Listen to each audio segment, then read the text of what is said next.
warahmatullahi wabarakatuh. Perkenalkan, saya Lala Maisarah dari jurusan Teknologi Industri Pertanian. Di sini kita akan melakukan praktikum mengenai difusi. Nah, apa sih difusi itu sendiri? Difusi merupakan pencampuran dua hal yang memiliki konsentrasi yang berbeda. Nah, untuk melakukan praktikum kali ini tentu kita memerlukan alat dan bahan. Nah, seperti apa saja sih alat dan bahan yang kita perlukan? Yang pertama, kita memerlukan yang namanya garam. Setelah garam, kita memerlukan pewarna makanan. Setelah pewarna makanan, kita memerlukan air. Dan untuk media meletakkan larutannya, kita itu memerlukan gelas. Usahakan kita membuat atau menyediakan gelas sebanyak 4 buah, sehingga gelas pertama itu ada yang tidak diaduk, kemudian gelas kedua itu diaduk. Dan gelas ketiga dan keempat sama halnya seperti gelas pertama dan gelas kedua. Nah, untuk percobaan difusi ini, yang pertama kita akan menyediakan gelas, yang mana gelas ini nantinya akan digunakan sebagai media untuk meletakkan air serta campuran dari pewarna. Nah, jadi gelas ini ada yang untuk diaduk dan juga untuk tidak diaduk, sehingga kita akan amati perbedaannya.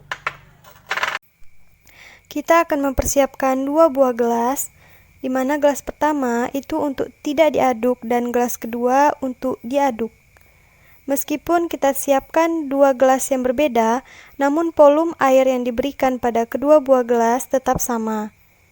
Tidak ada perbedaan volume di sini. Hanya saja yang berbeda adalah apakah gelas tersebut diaduk atau tidak diaduk. Pemberian warna atau pewarna makanan juga sama-sama menggunakan 3 tetes. Setelah kita menunggu lama, kita akan mengetahui perbedaan waktu antara gelas 1 dan gelas 2. Untuk yang diaduk, tercampurnya larutan menjadi lebih cepat, dan yang tidak diaduk, itu akan lebih lambat. Untuk diaduk, itu memakan waktu sekitar 18,3 detik, dan untuk tidak diaduk adalah 2 menit 19 detik. Baiklah, kita akan lanjutkan untuk praktikumnya. Yang pertama tadi kan kita sudah melihat bagaimana pencampuran antara pewarna makanan dan air mineral. Nah, untuk sekarang kita akan melihat bagaimana pencampuran atau pelarutan dari garam mineral terhadap air biasa. Jadi, kita akan sama seperti tadi sistemnya, ada yang tidak diaduk dan ada yang diaduk. Kita akan lihat bagaimana perbedaannya.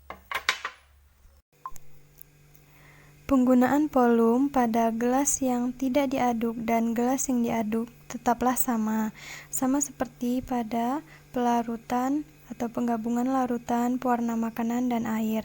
Kali ini kita menggunakan garam. Garam yang kita gunakan adalah garam kasar. Untuk garam yang diaduk, waktu yang didapatkan itu akan lebih cepat dibandingkan garam yang tidak diaduk. Karena dengan bentuk garam yang terlihat lebih besar ukurannya, maka akan semakin lama pelarutannya. Dengan menunggu, maka akan didapatkan hasil untuk yang diaduk adalah 1 menit 25 detik dan untuk yang tidak diaduk adalah 3 menit 7 detik. Sehingga dapat kita simpulkan bahwasanya dengan adanya pengadukan, maka proses pencampuran larutan tersebut akan menjadi lebih cepat. Baiklah teman-teman, kita akan lanjut ke praktikum yang kedua, yaitu mengenai osmosis. Nah, osmosis merupakan kelanjutan dari proses difusi itu sendiri. Apa saja sih yang kita perlukan? Yang pertama kita memerlukan gelas, kemudian kita memerlukan kentang, ada pisau, kemudian ada tusuk gigi, ada gula, pewarna makanan, dan air. Tahap awal kita akan membuat campuran antara air dengan gula dan juga pewarna.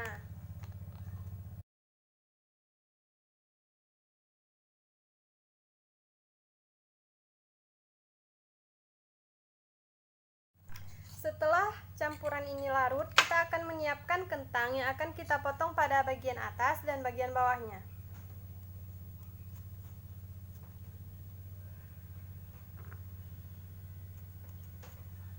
Nah, jadi ini akan kita pakai untuk praktikum, sedangkan bagian atas dan bagian bawahnya ini tidak kita gunakan, jadi kita taruh saja ke bagian yang lain. Kemudian kita akan melubangi dengan diameternya 1 cm dan kedalamannya 2 cm. Melubangi kentangnya pada bagian atas saja ya.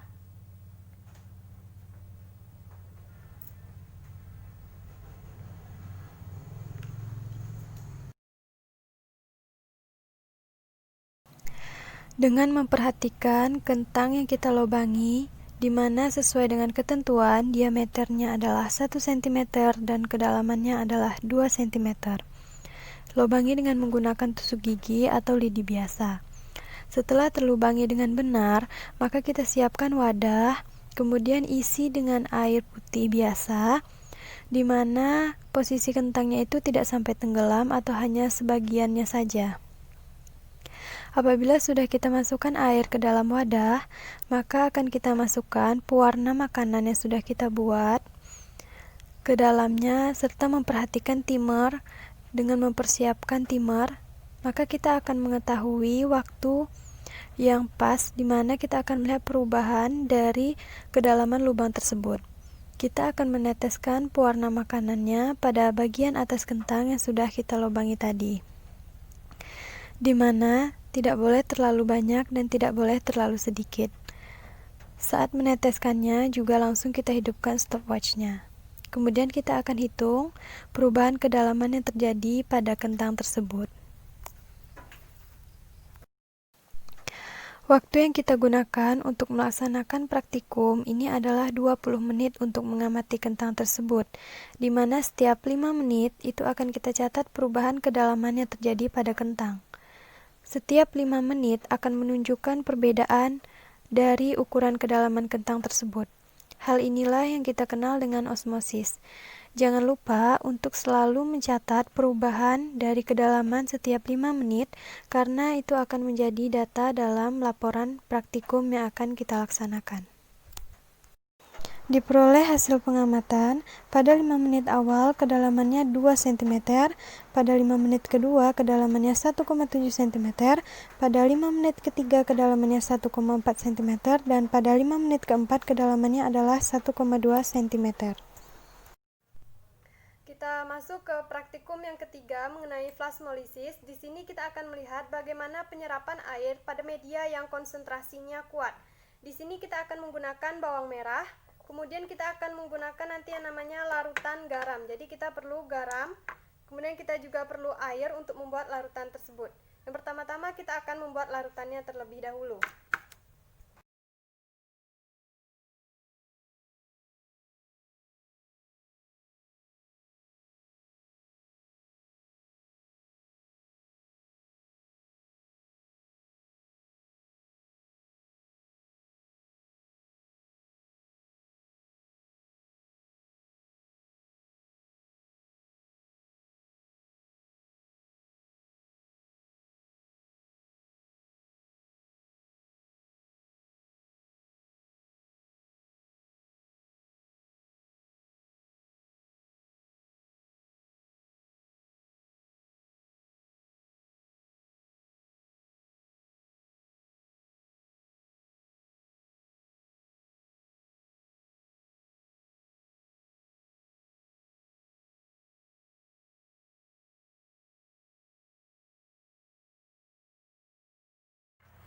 Setelah larutan garamnya jadi, kita akan membelah bawang merah menjadi 3 bagian untuk kita jadikan sebagai 3 buah sampel.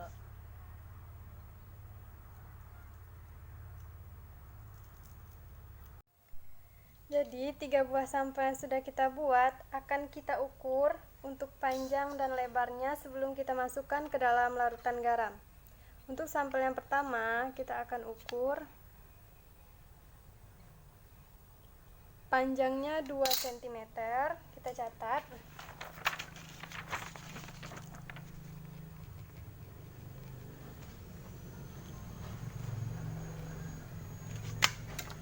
Dan lebarnya adalah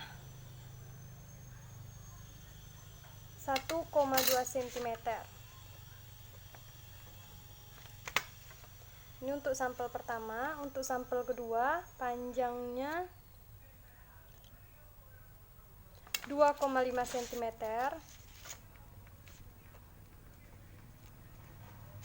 dan lebarnya 1,3 cm. Untuk sampel ketiga, panjangnya 2 cm dan lebarnya 1 cm. Kita masukkan masing-masing sampel ke dalam larutan garam. Kita biarkan selama 3 jam. Nah, sekarang jam menunjukkan pukul jam 14:43. Jadi 3 jam ke depan akan kita lihat bagaimana perubahannya.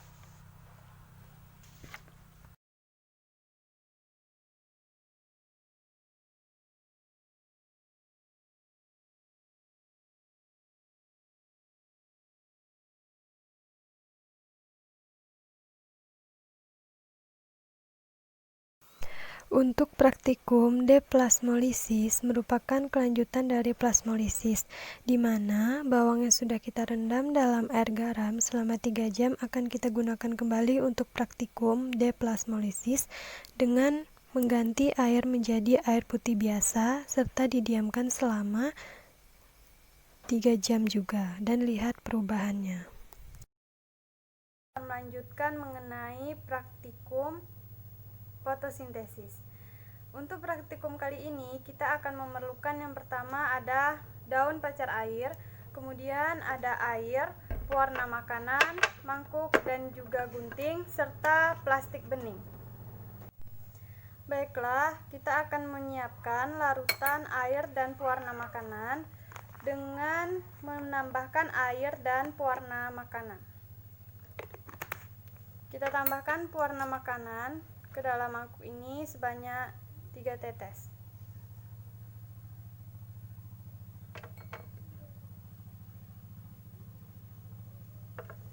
Baru kita gunting bagian daun dari pacar air ini menjadi 3 bagian.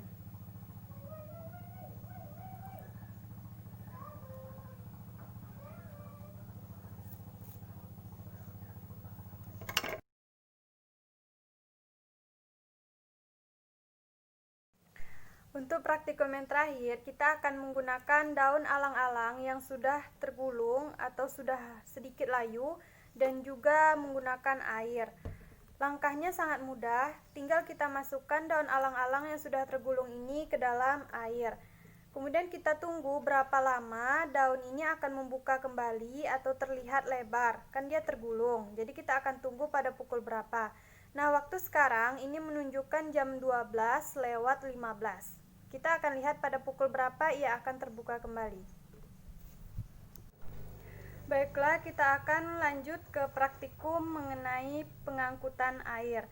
Di sini kita akan menggunakan bayam atau pucuk bayam, kemudian air serta pewarna makanan. Di mana langkahnya sangat mudah. Yang pertama kita masukkan air dan pewarna makanan ke dalam satu wadah.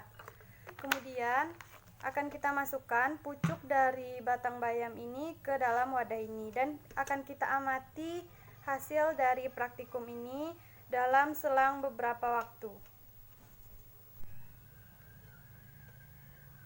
Kita akan mengamati pucuk batang bayam ini selama 30 menit.